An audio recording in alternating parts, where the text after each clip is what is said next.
everybody. Happy Tuesday morning here in the world of 2020. And welcome to a brand new episode of Mornings with the Outlaw here live on the Outlaw Nation channel. I am the Outlaw John Rocha, joined as always by the queen of call to action over there. Yeah, I'm going to say that. Alex Shashek, how are you? Oh, I appreciate that. I don't think that's true, but I'll take it. Yeah, I'll probably get in trouble with everybody else, but I'm going to say it for this show. That's for sure. Oh, I appreciate it. Yeah, I'm doing good. It's nice. It's chilly outside. I'm so excited. It's officially sweater weather, and so I'm excited to, be nice and cozy, with all my layers. I know.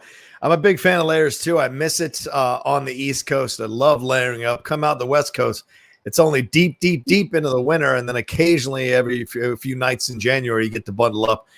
So I always enjoy those days when I can. So much respect. You get to do that even earlier because it's been hot as F in San Diego for sure the last 2 weeks. So no bundling up here, that's for sure. Ugh, that sounds awful. I do not want that. It's ironic, man. I live on the West Coast, yet I don't like the sun. I don't like it to be too hot. I'm just not one of those people that just doesn't like, even when Lily and I go out to eat, if we go out in the daytime, I will sit in the shady part of the table. She will sit in the sun part of the table or sunny part of the table. That's just how we got to make it work for us to be happy. So craziness. Anyway, you're not here to talk about our eating habits or our love of the weather. We're here to talk about entertainment news. So much happening over the last 24. I don't know how many days. It's been 3-4 days since we did a Mornings with the Outlaw. So I'm excited for us to talk about all of it. Of course, last night, that Mandalorian trailer dropped to the minute-long teaser for the show coming out later on this month. I mean, we're days away from the Mandalorian coming out. We've also got some news about Spidr-Man 3 and Thor 4 ramping up to shoot. Also, Edie Falco now being an Avenger. So ironic. I've been in a Sopranos wormhole for the last few days, and so interesting to hear this news about Edie Falco. We've also got some updates on AMC and what's going on there. And then if we get to it, we'll talk about that new trailer for this new Olaf short film coming to Disney Plus. Also this Friday, so very soon as well. So a lot to talk about here on the Mornings with the Outlaw. And please remember, Streamlabs and SuperChats are how we make this all happen. Please be free with your donations and your support here on the show. If you want us coming back every Tuesday and Thursday to talk about things we talk about, it depends on you all and the support you give us here throughout the morning. So, all right, Alex, are you ready to get into this thing? Always. All right, let's jump into it. Our first story, of course, is the Mandalorian Season 2 trailer that dropped last night in the middle of Monday Night Football. There were two games last night. This trailer dropped during halftime of the second game. That's the Dallas Cowboys, Arizona Cardinals game. It was about a minute-long trailer. Didn't give away too much. Felt like the majority of the trailer were extended sequences from what we'd seen from the previous trailer there. We didn't get Ahsoka Tano. We didn't get any kind of hints of Boba Fett or Cobb Vanth, which is the rumor role that Timothy Oliphant is playing. We didn't get more of a Sasha Banks and what she was up to. However, we did get more stuff with Cara Dune. We saw her having a little fun. We saw more with Grief Karga. Remember, those two had been kind of only a small part of that trailer that was dropped a couple of weeks ago. We also got some X-Wing action going after Razor's Crest, the Mandalorian's ship. Also, the Mandalorian saying he needs to find other Mandalorians to help him get Baby Yoda back to his people. So, and there's a couple other things we'll get to as well. But Alex, overall, what was your reaction to this 1 minute trailer? Were you excited about it? Did you not need it? Or what was your feeling?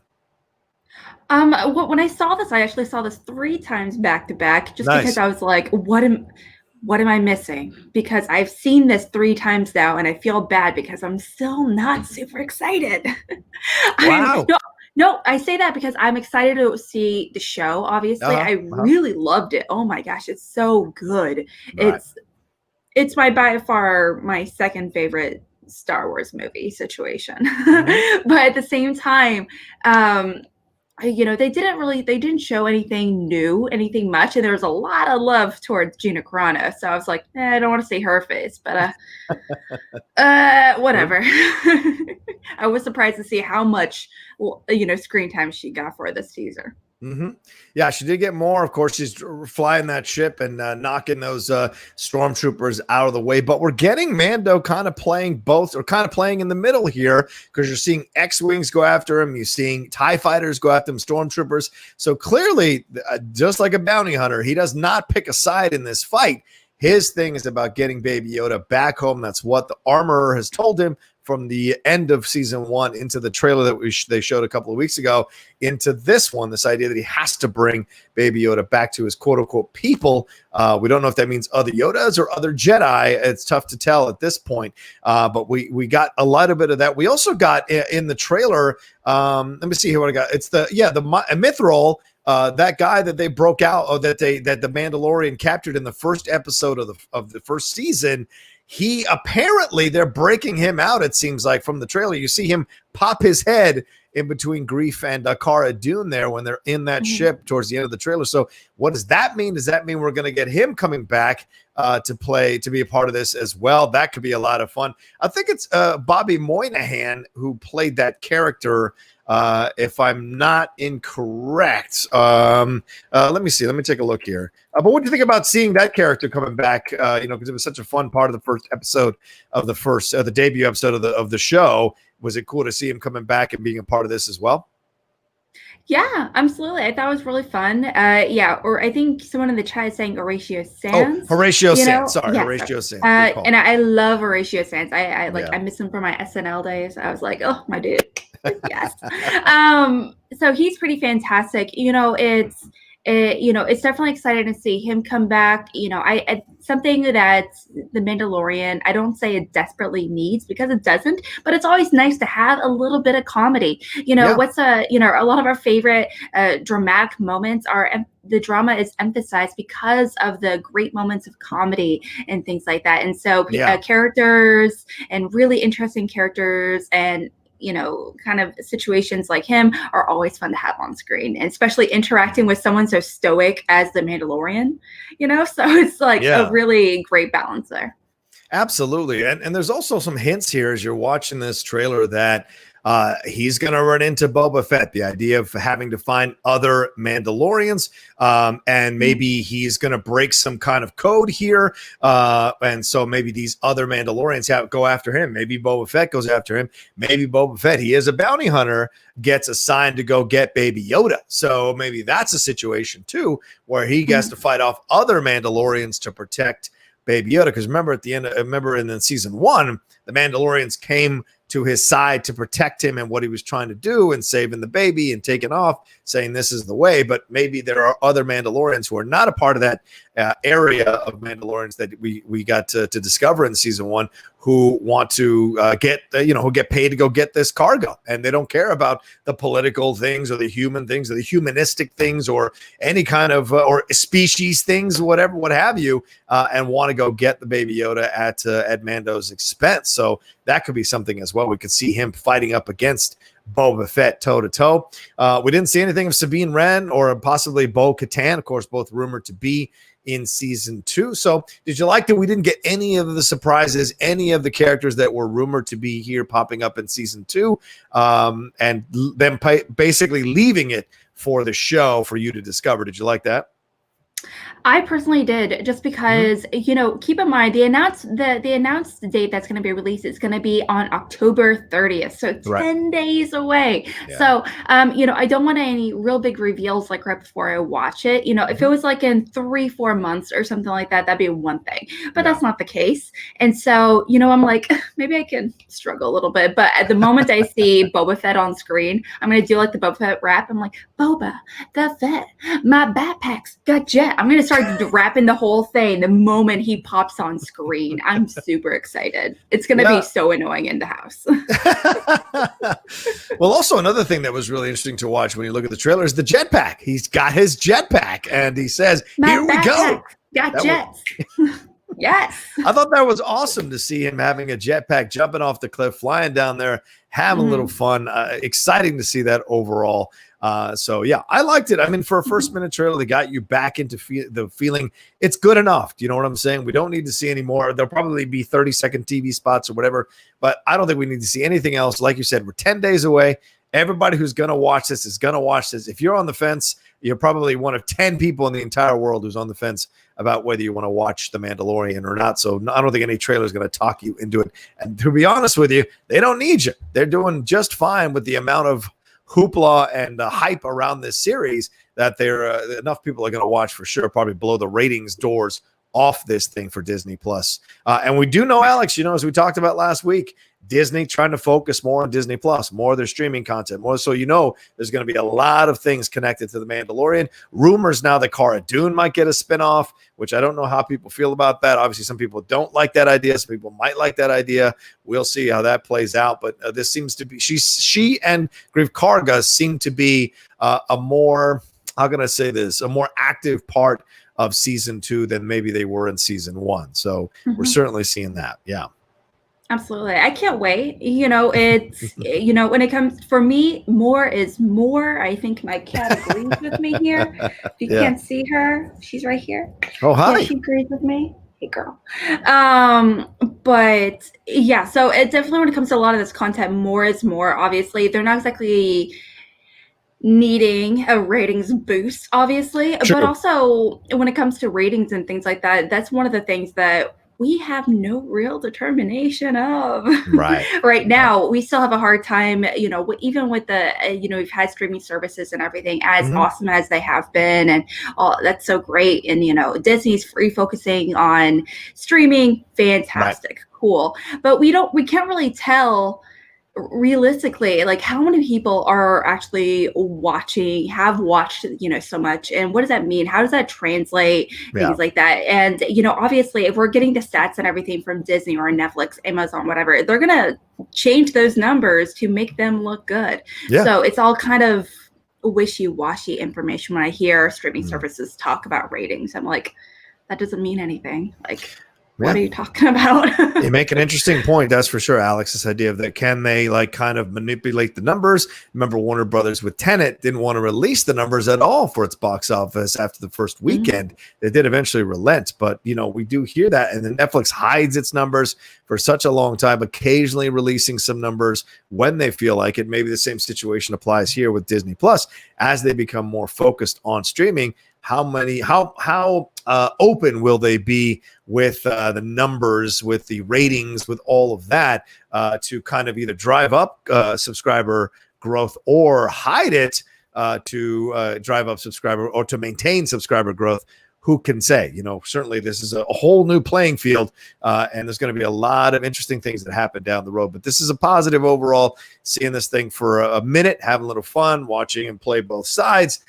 So it certainly sounds like it's going to be exciting. The only thing I'm a little worried about is I don't want it to be too jokey. I don't want it to be too, I don't want that kind of shit throughout the whole series. I like the darkness of it. I want to maintain the darkness of it. Yeah, the occasional moments of humor are fine, but I felt like there was a little bit. I don't want wisecracking Schwarzenegger stuff. I don't need that. And certainly in season 1, towards the end of the season, they really let the stakes of the show with what happened to a couple of the characters, unfortunately. So that put me in a really good place. So I'm like, okay, great. There's real stakes here. So hopefully that carries through into season 2.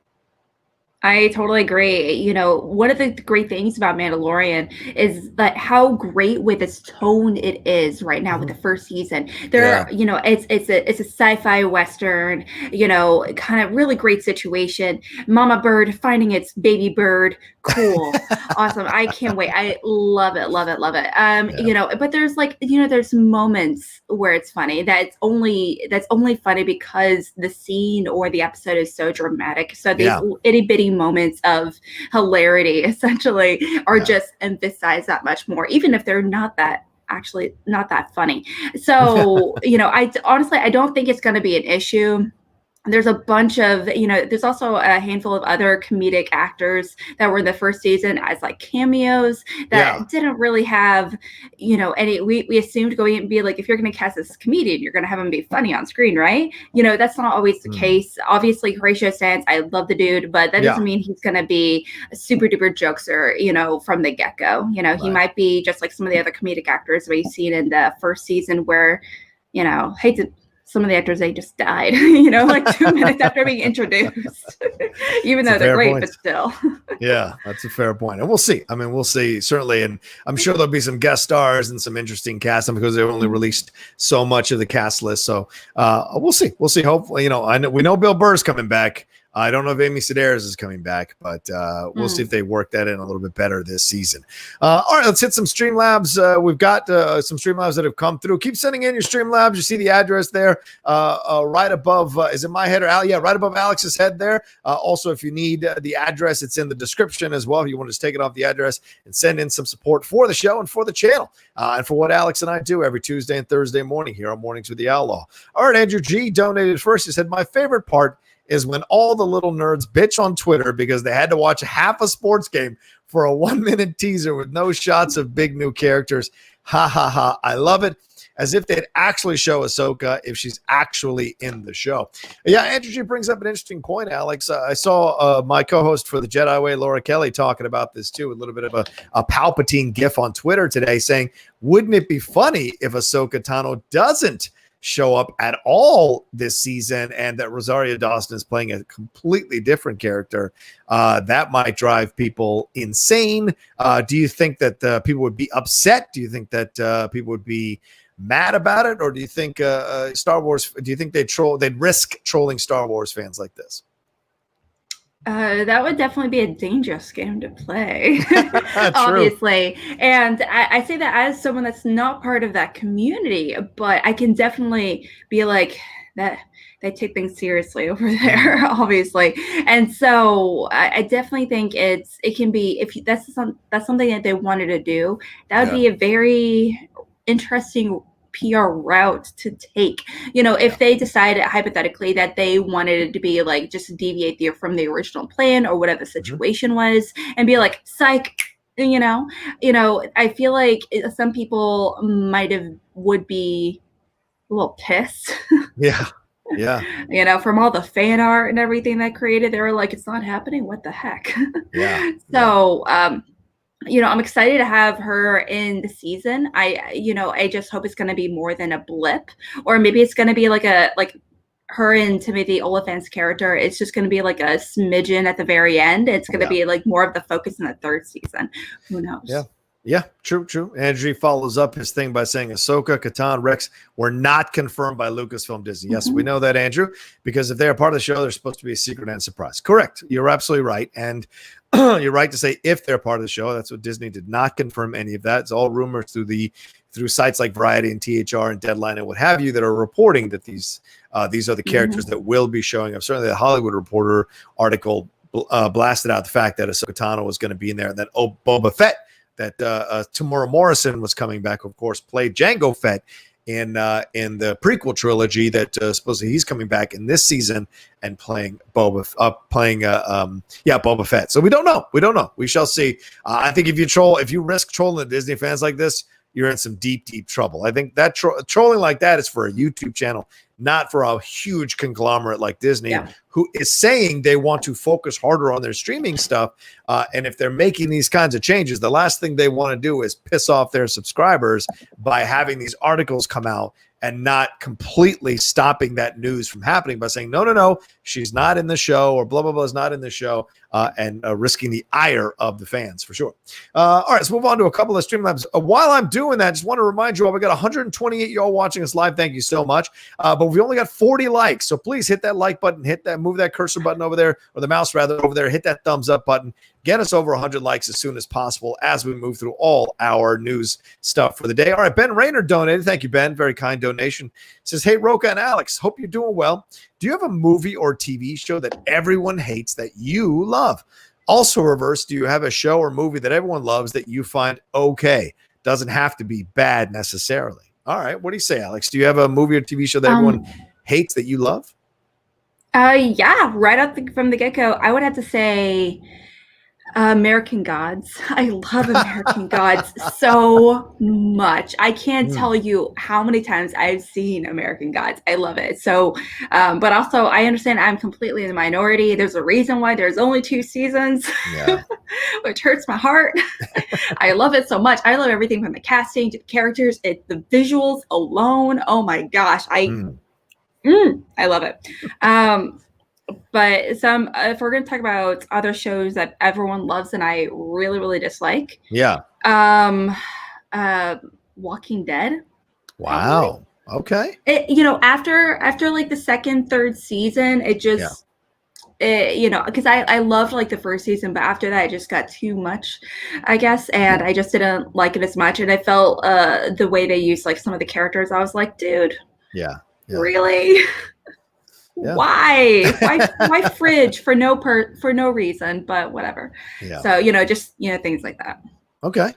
Let's say a movie or TV show. I mean, everyone knows my Transformers thing. So everyone hates them, but I love those films. They're a lot of fun. They're stupid fun. They're as stupid fun as those Fast and Furious movies. So I don't know. Some people love the shit out of those movies, and I think they're dumb as hell. Even though I enjoy watching them, I think they're dumb as hell. Same thing with Transformers movies. Those are dumb fun.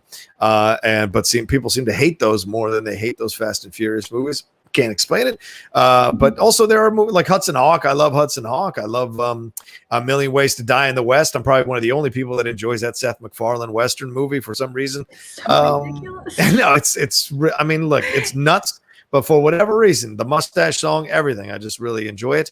A TV show. I don't know if there's a TV show that I hate. Oh no, that everyone hates, but I love. I don't know if there's a TV show like that. Really, I don't usually buck the system like that.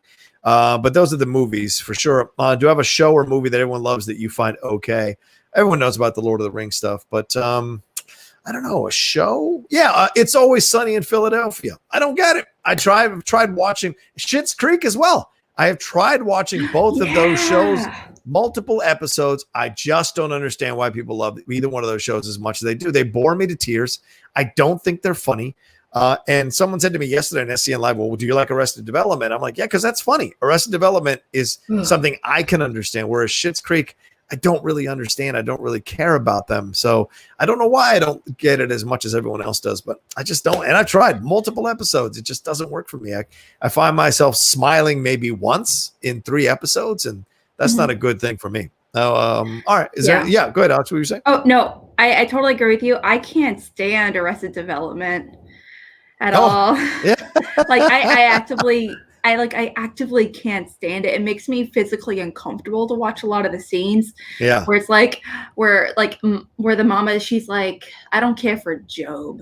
And she's like drinking the martini. And I'm like, I don't like this. I don't like this. Oh man, that's rough. That's real rough. Yeah, I can hear you. I hear you on that one. Absolutely. All right, now let's see if I got one more here. Yeah, from Max Million. Max, good to see you, bud. How are you? He says, good morning, John. Could I please get a birthday message from you to my mom, Mary? I'm collecting messages from all her favorite online personalities, and you are on the top of that list. Oh, that's very kind. Sure. Mary, happy birthday. I have my birthday this week as well. It's on Friday, so I'm glad that we share a birthday week. You got a great son there, Max, and it was great meeting you down there in Atlanta for the live event there between Ben Bateman and Dan Murrell. Really enjoyed hanging out. Thanks for being so kind after the comedy club as well, giving me compliments on my stand-up, which I'm always so nervous about. You're an amazing person. You're so much fun to talk to and such a bright light and energy. So I'm very glad you're celebrating another birthday, and here's to many more after that. So congratulations, and keep doing what you're doing. A lot of people love what you're doing, so much love. Okay, all right. Alex, anything you want to add to that? You good? Happy birthday, my lady, my girl, my home skillet. I dig it. Happy birthday, though. There you go.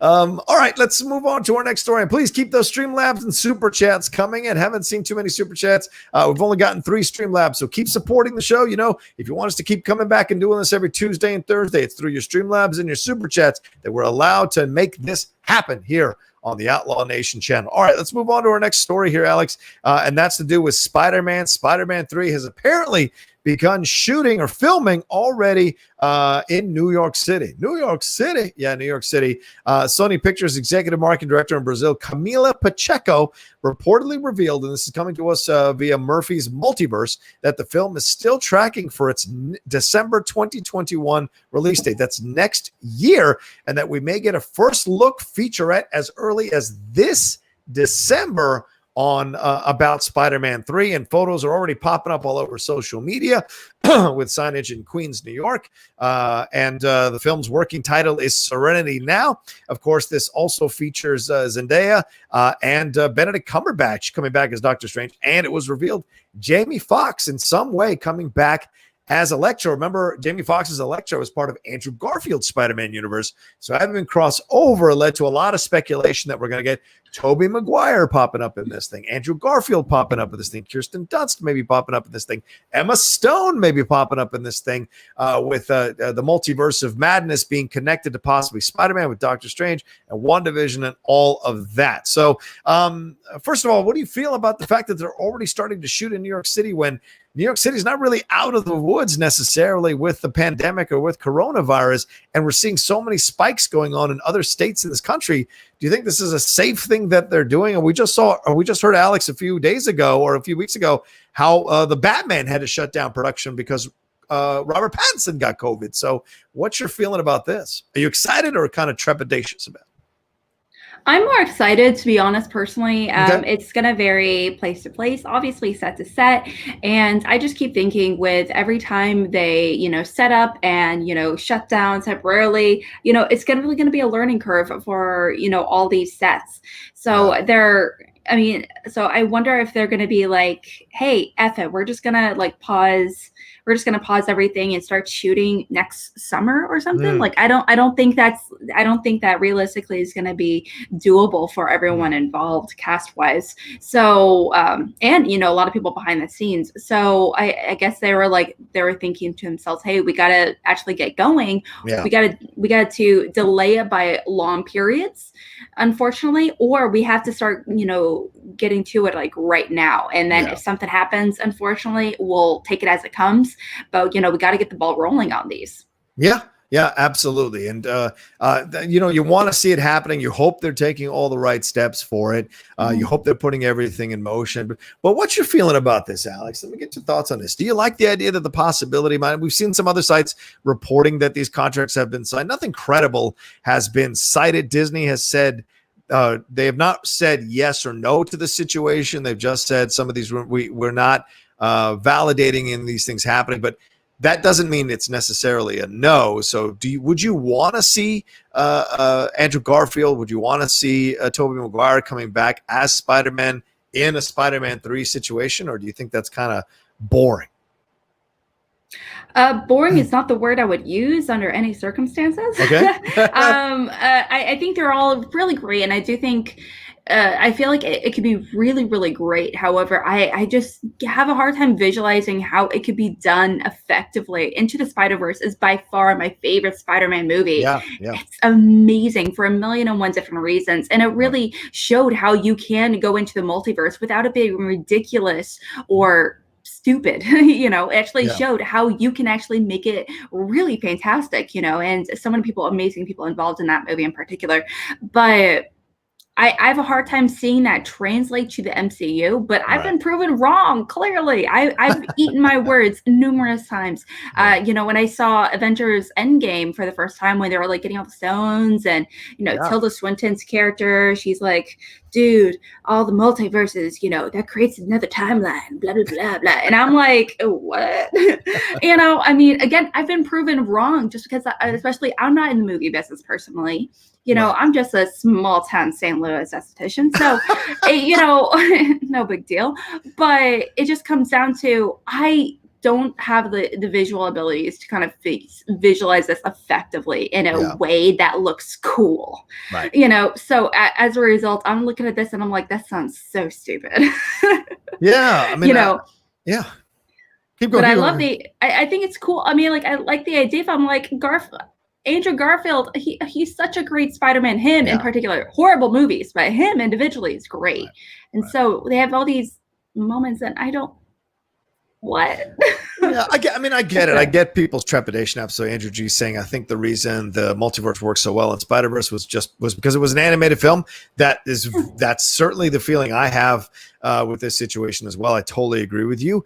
Gnome Science is not a fan of multiple Spideys. He smells of, hey, it worked in Spider-Verse. Let's do that again. That's a very valid point, and I totally understand that. I'm hesitant about it, but I also think it's kind of great that studios understand once and for all the fans who are watching their movies. You know, it seems like for the most part, and I don't always get it right, but the idea of us wanting closure with a character, right? Ben Affleck is coming back to play Batman one more time in this Snyder's Justice League, right? Michael Keaton's coming back to play Batman in this multiverse of DC stuff. Are we getting Toby and Andrew coming back? Because both of those franchises or attempts at franchises ended with a film that was universally panned. You know, Spider-Man 2 with Electro, and the Spider-Man 3, or the Amazing Spider-Man rather 2, and then the Spider-Man 3 one with Tobey Maguire doing his emo thing. So getting them to come back and kind of give a little bit of closure from the fans for what they did and the work they did in those films, I think is a positive. And we all, the fact that they understand that the fans are possibly open to it, I think is a good thing overall. Now, can they make it work? It's Sony, so I don't 100% believe that they can make it work. And I agree with Gnome saying that it kind of feels like, yeah, they did that. Let's do it in live action. If they can find a way to earn it, if they can find a way to make it organically make sense, then great. But if it feels shoved in, no matter what the fan service is, like we saw in Rise of Skywalker, I think a majority of people will be turned off by it. So that's the line they're walking for sure. Yeah, it definitely is a very difficult line to walk, at the end of the day. But something that I think is very positive, about the idea of it is that, they're going to definitely get more creative with the whole process of these multiple worlds. Doctor Strange is returning, to this world. And, what's his big thing? He can just stay into other worlds, effectively. Right. He can do this whole wash on, wash off kind of situation, wax on, wax off situation. That's right. Him. So, I definitely think, it's very, very doable. I honestly think I think that they do have the potential to do it effectively. Honestly, I just have a hard time visualizing it. Yeah. But again, I've been proven wrong. And, also, I was also one of those people that thought like Avengers Infinity War and Endgame, I'm like, how can they create such an awesome, spectacular movie with so many characters, with so many plots, subplots and everything? How can that make a cohesive actual movie that's been building up for like almost 20 movies? Like how can they make that successful? And they did. Yeah. So if anyone is going to do it effectively, it's definitely going to be this group of people. Okay. All right. Fair enough. That's a great point of view here. Also, one last thing. Chris Hemsworth tweeted out that Thor Love and Thunder will begin production in January in Sydney, Australia. Hemsworth also said that director Taika Waititi is, quote, writing the script currently, and the film remains on track for a February 2022 release. So clearly, Alex, some films are ramping up. Other films are kind of waiting it out to see what happens, and maybe taking a little bit of a break here before they get back in motion. But it seems like the superhero stuff is back into churning of these theaters. I mean, for all this talk about going to streaming and theaters dying or what have you, these films are getting the green light and they're moving forward. Now, the reason they may be moving forward is because studios see that this is the films that are going to actually get cinema releases or releases in the cinema. So these are the ones that are going to be greenlit more than the smaller, more independent films. They're going to be more focused on these to see if they can make their money back on these to fund the other stuff that they're doing as well. So no surprise on my end to see that happening. I just hope all those, as you said, set to set is different. So I hope every set, though, takes care of their business and keeps people safe and doesn't push through stuff or overwork production crew, which we've seen many, many times on film sets. So we've heard rumors about that happening many, many times on film sets, to the point where they become tired and exhausted, and they're exposed to the COVID situation and their bodies can't fight back and they get infected with it. That's a terrible situation just for a damn movie. There's no reason for that. I wonder if by taking precautions, I wonder if they're going to be doing more active tests like every week, every 2 weeks. I am kind of curious of what the specific regulations for as like continuing filming are, what they're doing specifically in order to feel confident in filming again. Because let's face it, a lot of these actors are, I'm sure, going to be like, hey, I don't even want to consider filming again. Oh, Realistically, unless I feel confident in this set. I mean, like everything's going to be clean, wiped down effectively. Everyone involved is getting tested regularly. Everyone is healthy. If I hear a cough in any direction, we're shutting this whole thing down. Okay, right. I don't care if it's a fake cough. Okay, right. So I think that's incredibly expensive, obviously, and they're also filming Love and Thunder over in Australia, and I personally don't know what the situation is over there, or if it's anything similar to like New Zealand and the Kiwis over there. So I don't know. I don't either. I know New Zealand is clean. I don't know if Australia still has an infection rate that's high and could be an issue here. But also, this is interesting. MK Sonberg saying, reading that the Batman is using virtual production similar to the Mandalorian for some scenes. I know that's an article you sent me, Alex, and we had considered talking about that, but certainly we could throw it in real quick here. Yeah, that may be another way that they get out of the idea of COVID or being in contact using the virtual production, which allows them to practice social distancing, allows them to do green screen stuff, limiting the amount of crew that can be in the room while they're doing these things. So maybe that's their way out of it, and the CG is so believable, as we saw in the Mandalorian, that it's tough to pick it out and call it fake. So maybe that's a way that they're trying to make this happen as well. So I don't know. It seems to make sense.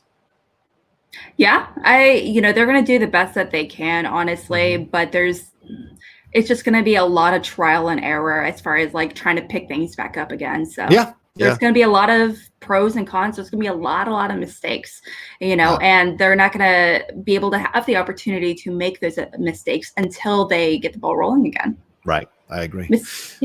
Yeah. All right. We got about 3 Streamlabs that have come through here. Let's take a look at them real quick. Ben Rayner, thank you so much again, Ben. He said, about this first look, do you think if they are connected, what are the chances Andrew and Toby are in this December first look? Do you think there is a chance? I think there's always a chance that Toby and Andrew could come back and be part of this universe.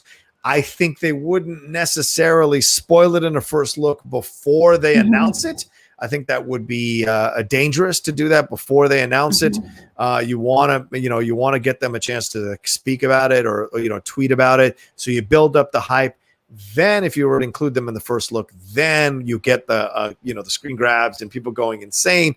Especially, it's a great Christmas present if you're going to drop it in December for people who are fans of the Spider-Man universe to see them come and be a part of it. So that would be the way to do it. What do you think, Alex? Do you think they would? Do you think they drop it in a first look without any kind of warning, or do you think they do the warning first?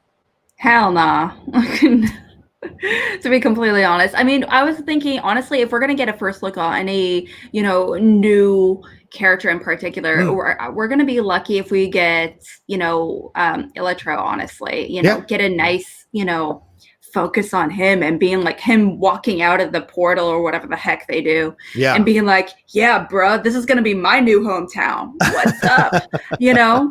That's how I'm like picturing Electro. Yeah, but my hometown, New York City. What's up, Tom Holland? Right. So where there is no Uncle Ben, So, I am kind of curious to see that potentially go down. But I only honestly, just like with the teaser for The Mandalorian, especially if it's just a teaser. I just want a cutaway moment, just split.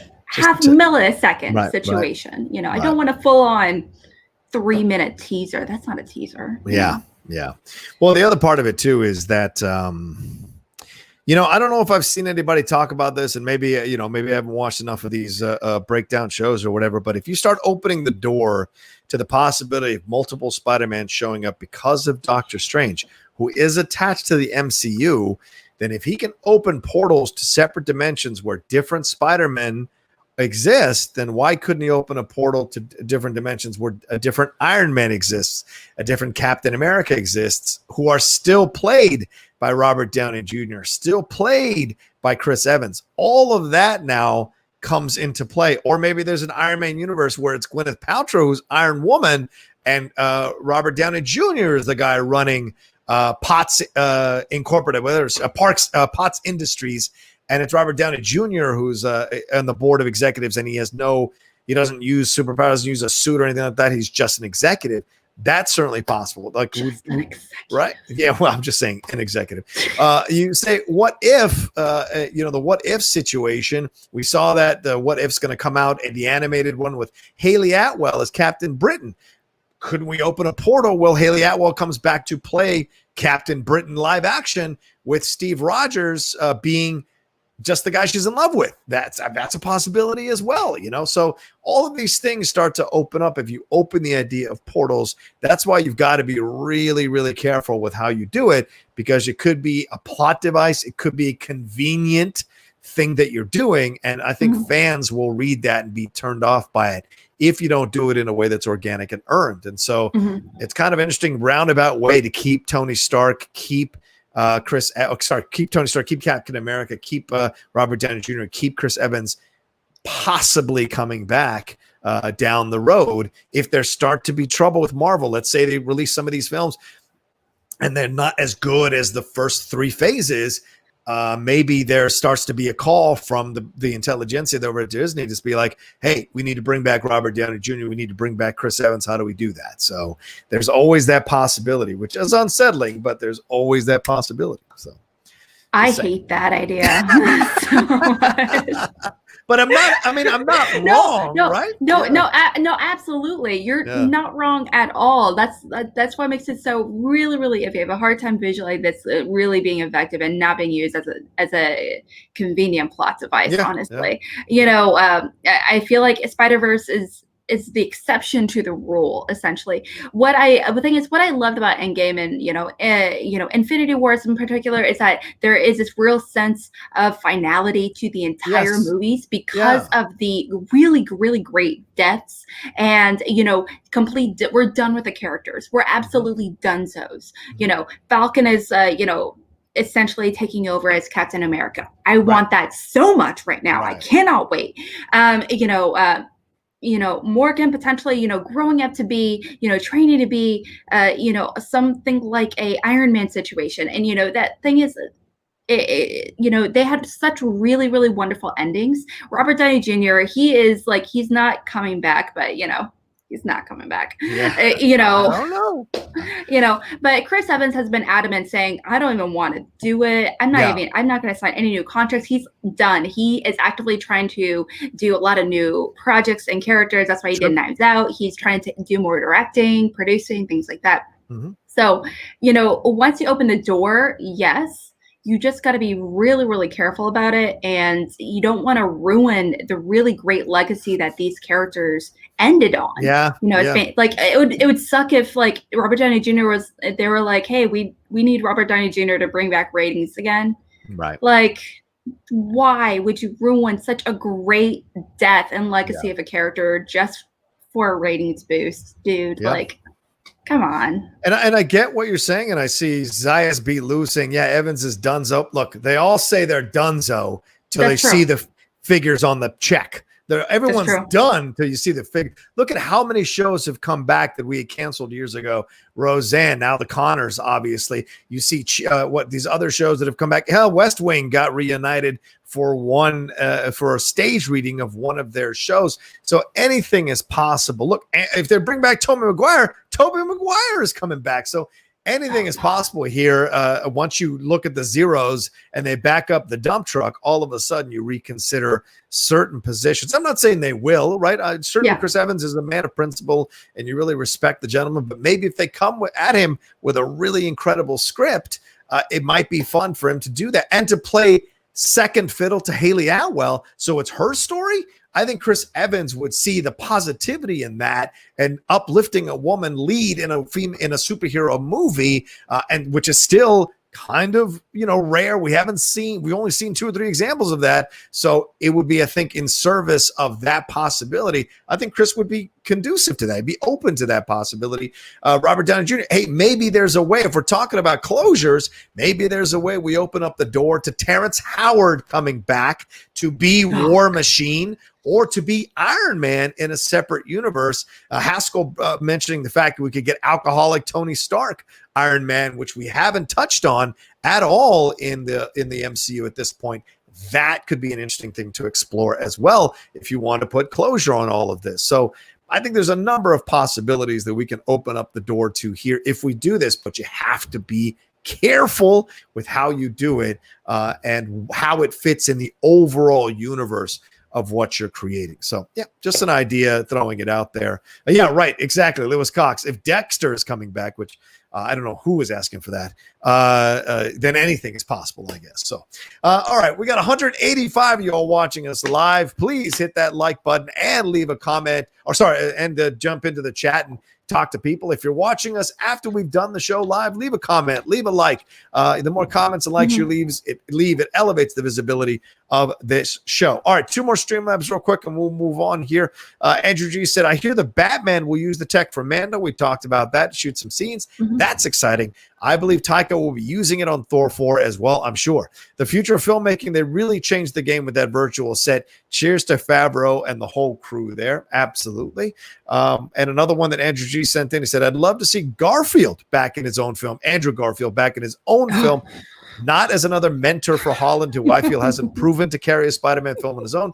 Having Stark and other MCU characters as mentor/crutches, with strange rumor to do that as well. Yeah, Alex, would you want to see Andrew Garfield back in another film of his, another Spider-Man solo film? Dude, I love Andrew Garfield so much. Ever since I saw him do a lip sync battle at a drag show, I am so for it. I love it. He is my... he is like, oh my gosh, I love Andrew Garfield so much. Anyway, that's another story. But okay, so I like you said, we were talking about earlier. I have a hard time visualizing this actually happening successfully. And, what the MCU is really, really great in doing is that they are meticulous when it comes to their timeline, making it so nice and like pretty. Okay. So, they're not going to be incorporating any new characters unless they have a really great story to really make it align as well. And also, this is going to be Tom Holland's story as well. We have to keep that in mind. Unless, he's going to come in for a quick cameo, maybe he'll take on like a mentorship role or something along those lines. Heck, it could be just like a breakdown of like a whole bunch of scenes from Into the Spider-Verse. Right. That'd be cheating. But, it is technically, very doable. I just have a hard time visualizing it actively happening. But I would love for him to somehow be involved to a certain extent just because he is so wonderful. I don't disagree with you. I think Andrew Garfield got the short end of the stick with that second movie. They tried to do too much and they blew it. And that the Rhino situation was ridiculous. Electro was some people liked Jamie Foxx's Electro, and certainly enough people must have liked Jamie Foxx's Electro to be bringing him back to be part of the universe. So maybe they feel they can do something better with him in the Spider-Man 3 movie. We shall see. But either way, I agree. I think he should get another shot. Toby's had his run. He had 3. 3's fair. Right. And I think having Andrew come in and play one more to kind of wrap it up would be kind of fun as well. So we shall see. He's like 5th year Harry Potter. I'm just so angry all the time. Just looking at the mirror. Let me just go play poker in the back room. Ooh. Oh my gosh. Oh, you know what? If we're going to get like an MCU moment between Tobey Maguire and bringing on Robert Downey Jr., just watch that little trailer scene from Tropic Thunder. Right. if you want something, it's called like From Saint to Sinner or something, where they're 2 priests that, fall in love, or they have a, super homoerotic relationship that is like really amazing in that trailer. So if you want some of that, go check out the 2-minute trailer. I love it. It's so good. That trailer is great. And playing that song that they're playing, that song that I forget what that song is, but yeah, it looks like a legit trailer. Enigma Sadness, that's it. Enigma Sadness, yeah. He's touching the rosary beads. Oh yeah, it's hilarious. All right, well let's move on to the AMC story here. AMC theaters stock price surged 22% higher on Monday morning, after the nation's largest cinema chain said it would resume operations at a number of New York locations. This is not New York City, though. This is New York State. So outside of New York City, Cuomo is allowing some of these theaters to start opening up, and he announced it this past weekend. It will start opening up on the 23rd, which is this Friday, and and AMC stock was trading at $3.71 a share, which is pretty good, and then eventually went up to 22%. So announced it would be reopening a dozen theaters in New York. AMC did, mostly upstate and on Long Island. By the end of the month, though, AMC said 530 of its 600 theaters in the U.S. will be operating. So only 70 theaters will not be open for AMC in the country, but those 70 theaters probably lie in some of the biggest cities here in the country with the amount of COVID spikes that we've been having. AMC CEO Adam Aron said the reopening of movie theaters around the country is essential to the theatrical industry and the entire entertainment ecosystem. It has become clear that movie studios are not willing to release blockbuster product until key major markets are open. Therefore, it is a monumental step in the right direction for our entire industry that theaters are starting to reopen across the state of New York. Cuomo said they'll be able to open at 25% capacity max, which is a maximum of 50 people per screening room, and there will be mandatory social distancing and other precautions.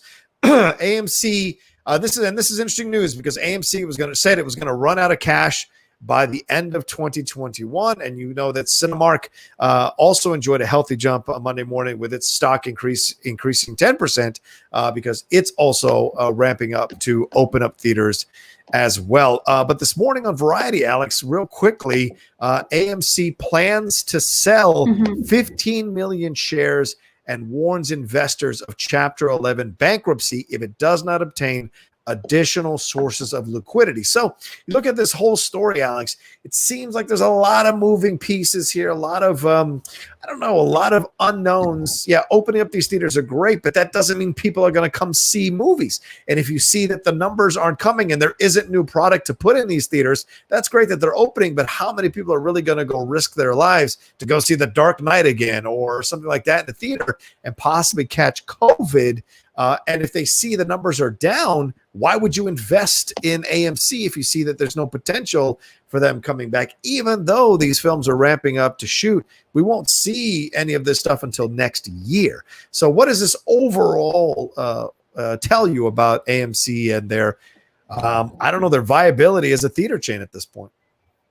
Something to remember is that AMC, when they start showing, when the time comes where they're going to be comfortable enough to show movies again, they're only going to have a 25% occupancy rate. So that's something you have to keep in mind. Not only that, it's going to be a long way away. There's going to be required masks as well. And I don't know if what the concession food situation is going to be, but also you're much more likely to get COVID going to the gas station or go to the mall or going to a restaurant. So keeping that in mind, you have to be realistic about the whole situation, because if they don't move, realistically, it's not more or less, likely to happen inside a theater. Actually, scratch that. It is actually less likely. You're less likely to catch COVID inside a movie theater. You're sitting the entire time. That's the thing. That's a problem. The idea of you directly sitting next to someone else, that's the problem. It's not so much the idea you're sitting in one place. It's just you're not sitting next to one person. But when you take away that risk, you're probably going to be like 30 feet away from the next person over. And so honestly, it's really, it's not a bad time, honestly. So, it seems like right now AMC is just desperate to make some cash in order to potentially succeed, make enough money in order to still be around by the end of next year. Because if they're not around by the end of next year, they're probably going to be completely done. So honestly, there is hypothetically no reason. They also, just created like this new, like you can rent your own theater situation, which is really cool, which I'm really excited about. You can rent your own theater for like $100, $300. Yeah, you can for up to 20 people. You can have, up to 20 people, and there's only like 15, 20 movies, or you can select from, and the price varies. Like if you want to see a newer release versus like other movies where like The Conjuring, Tenet was up there for $150, I think. So like, so it's, it's very doable. You can, these theaters are definitely doing everything they can in order to be appealing and make you feel safe. Honestly, I'm totally fine to go into a theater, but again, I know for a fact everyone is going to be very safe distance away. Yeah. So. Yeah, it's a good point. And that's the thing you worry about, right? And AMC disclosed that it had $417.9 million in cash on its balance sheet as of September 30th. However, and that's down for the $508 million cash balance they had on August 31st. So that's almost $100 million they're down on. And the shares of AMC initially on Tuesday declined more than 11% on the news to $3.14 in early trading this morning. So that's not a good sign as well. And and remember, earlier this month, Standard & Poor's warned that AMC was in danger of defaulting on its debt due to the ongoing COVID-19 pandemic. So, I mean, this is these things that are, like I said, there's a lot of moving pieces throughout this whole thing. I like that these theaters are reopening, but there's not any new product. So just the symbolic nature of these theaters reopening is great, but it doesn't mean that people are going to run out and go see these things just to support theaters. I think most people are like, I don't want to go out there and see old stuff. I can watch it right in my house, and it isn't a big deal. So I don't know. I think we're going to see overall how this will figure things out and how it will land. And I wonder if it'll land in a positive way. And like you said, Alex, we're not going to see anything probably until next year, and we shall see for sure. All right. Yeah, go ahead. Sorry, what were you going to say? Oh, real quickly, I do want to mention that these places in particular where they're shooting a lot of these movies, New York, LA, they are weird little bubbles.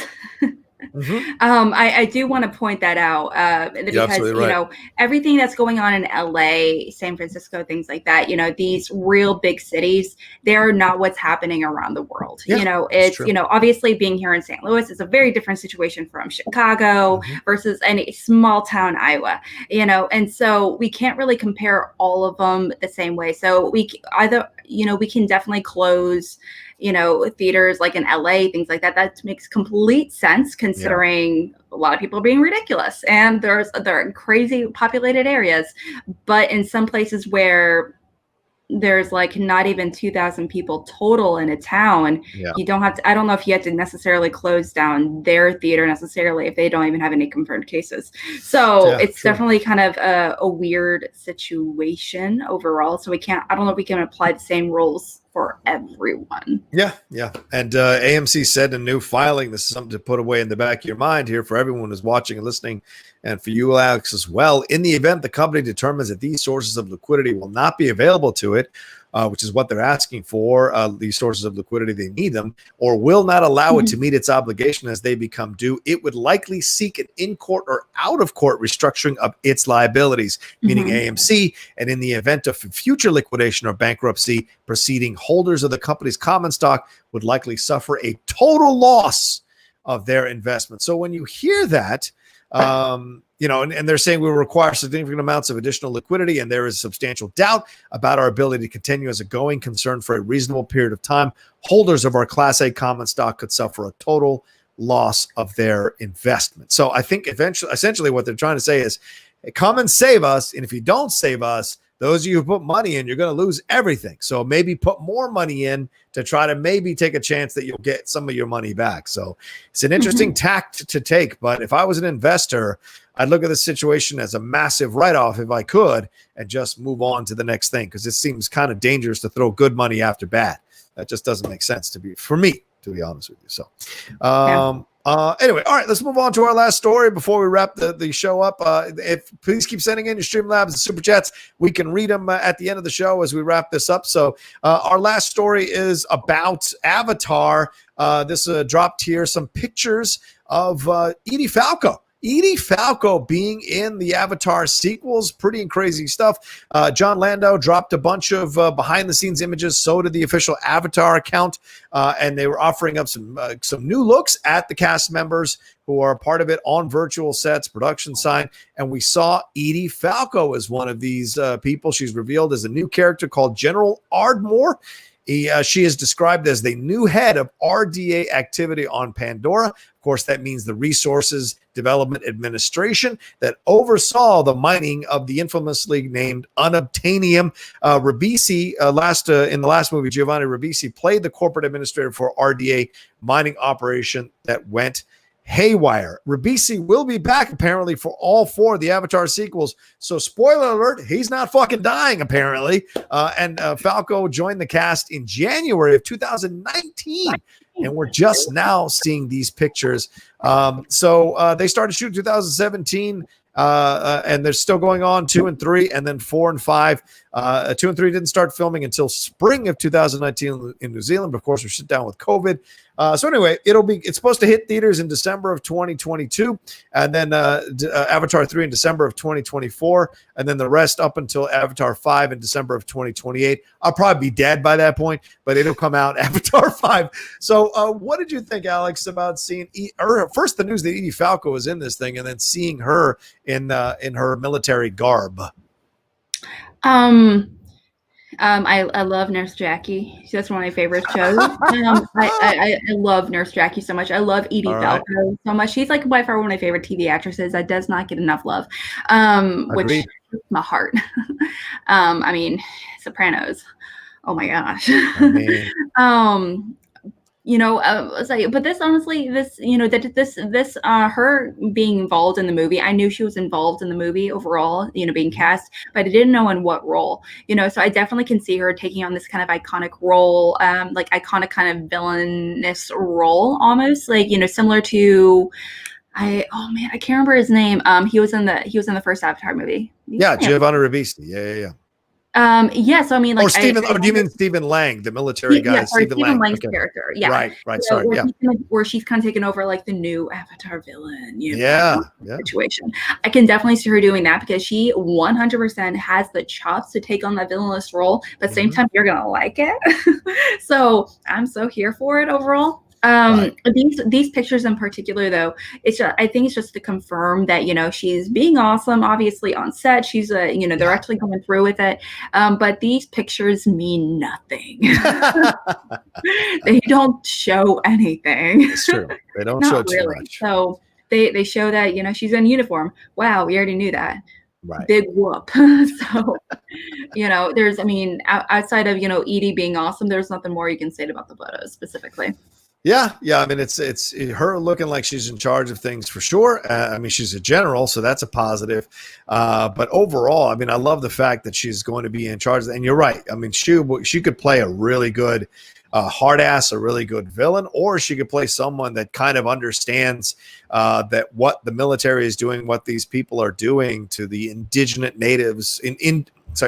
natives of this planet are incorrect, and she could try to go against the corporation to try to get them into a better situation. Remember, Michelle Rodriguez was that military person that helped them against Stephen Lang and Giovanni Ribisi when stuff was going crazy in the first film. So possibly she could be coming in to kind of smooth things over, but she could also be a villain who supposedly is smoothing things over, but is actually undermining what's happening here, trying to throw some issues into the situation that would be advantageous for the company and allow the military to step in and take over the situation. So we shall see which way she goes. She can play both. She can be a really good villain if she wanted to be, because she's such a good, strong actress and a hard ass. So it'd be great to see that as well. And I've been getting into The Sopranos again recently. That's been a lot of fun to watch. I've been getting into these deep dives on these characters. It's been great revisiting that series and seeing her as well. I love Carmela. She was one of my favorite characters ever on television. So yeah, exciting to see. And hopefully we'll see pictures of Kate Winslet in this as well and what her role will be. So, and Stephen Lang is supposedly back as well. So this will be fun. Mm-hmm. Absolutely. Yeah. All right. One last Streamlab before we wrap it up here. It's from Buckeye Jet. It says, John, Alex, please excuse the super randomness. Absolutely love your channel and your diverse voices. Like with Alex, as you said, she was of Asian descent. Alex, what is your background? The Asian fan wants to know. Hope it's okay to ask that. Okay. Alex, anything you want to reveal or not reveal? Yeah, no, I was saying it's funny because no one actually looks at me and thinks Asian. Obviously, no. I'm Thai. My mom grew up. Actually in a itty bitty Thai village north of Bangkok, about a few hours north of Bangkok. She moved to the States when she was like in her preteens, like 11, 12, that kind of thing. And so, but I pretty much grew up in an Asian household. My grandma, quite a bit, very much a Thai household. So. Yeah, that's it though. I'm tied. And white. Surprise. Yeah, there you go, Buckeye Jet. There's your answer. And thanks so much for sending that question. And thanks so much for sending and for watching the stuff we do here on the channel. Thoroughly appreciate it. Okay, I think we should wrap up here. Alex, feel free to plug or promote anything you got going on in your world. Yes. Tomorrow I'm actually going to be hosting, a Schmo-based match themed with reactors. So I'm pretty excited. Abby Friel, she's going to be my co-host. A few people from the Cinefanatics, Robert Adams from the Cinefanatics. He's going to be debating up against Ferris, from Let's Get Ready. So I'm pretty excited to have that go down. It's going to be themed on a lot of really great questions I came up with while watching the Schmodown Throwdown last Friday. So definitely stay tuned for that. It's going to be tomorrow with the Call to Action podcast that I host.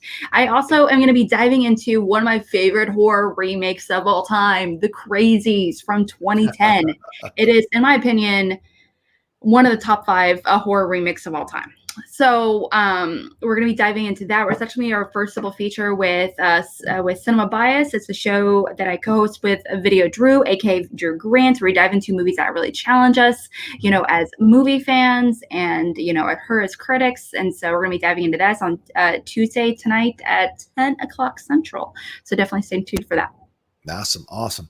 And yeah, please follow Alex on everything she does. Please watch the shows that she hosts. She's fantastic when she does that. Schmobates is always a blast for sure. And of course, Cinema Bias, I've been on that show, both those shows actually, and had a great time on both of those shows that Alex does. So it's a lot of fun for sure. All right, on this side of the pond here on the Outlaw Nation channel tonight, I'm making my announcement here. I put it up already. I created the video. Some people who are followers and subscribers of the Outlaw Nation, they know this is happening, but some of you may not know. Tonight on the Outlaw Nation show, 6 p.m. PT, my guest is the one and only JTE. That's right, Joshua Tapia, for the first time ever on the Outlaw Nation show. I'm excited to have JTE on the show. We're going to catch up. Two fellow white passing Latinos hanging out together, talking about the Schmodown, talking about our famous battles between the Patriots and the top 10. We're also going to talk about his favorite franchises, talk about what it's like to review movies now in 2020. And we're also going to get into what his life is like now in Wisconsin since he moved out of LA. We just heard, Dan posted this morning, Dan Merle on his YouTube channel, a video about him moving out of LA with Mara. I moved out of LA in the last couple of weeks. So I'm curious to hear how JT's been doing, because he's been doing it for quite some time, what his life is like doing there, what are the ups and downs of it all. So it'll be a lot of fun to catch up with my brother. It's been a long time, and JT's been very kind to have me on a number of his shows, and I've only ever had him on the top 10, to sit down and have a thing. And I've sent the link out to Jeff Snyder, so maybe Snyder will stop by as well to have a little fun busting my balls. Top 10 versus the Patriots. It'll be a lot of fun. Don't forget, last night we had a special episode of Game Time at 7 p.m. PT because I had a match yesterday, which I cannot talk about, but I had to delay Game Time to 7 p.m. PT last night. The new episode is up. We're talking about everything going on in Week 6 in the NFL, a little NBA talk, a little MLB talk with the Dodgers and the Rays winning their Game 7s to set up a titanic World Series battle between these two incredible teams. Also, this morning, the new episode of the top 10 dropped this morning. I think it's the top 10. I always forget what it is because we do so many of these back to back. I think it's the top 10 movies set in the fall. I think it is the top 10 movies set in the fall. So that's going to be that's a great one that we dropped this morning. So go and enjoy that as well. And don't forget, Thursday night is the night where the debate is back. The last debate between President Donald Trump and challenger former Vice President Joe Biden. We are going to be covering it. We'll have special guests popping by as well. And we'll actually watch the debate live. For those of you who watch the vice presidential debate, we will actually be able to put the debate on the screen. So you're not just going to watch us reacting to it. You're actually going to watch the debate with us and watch us reacting to it and talking about it beforehand and after, during and afterwards. So something for y'all to enjoy for sure. And of course, a new episode of The Jedi Way is coming later on this week. We're going to talk about that Mandalorian trailer and so much more going going on in the world of Star Wars with me and Laura Kelly. All right, that's everything going on the Outlaw Nation channel. Thank you all so much for being a part of it, and much love to all of you for the Streamlabs and the Super Chats today that came through, and of course, much love to Alex Shashek for doing this with me every Tuesday and Thursday morning. Much love to you, everybody else. Have yourself a great Tuesday. Take care of yourself. Oh, that sweetheart of a cat.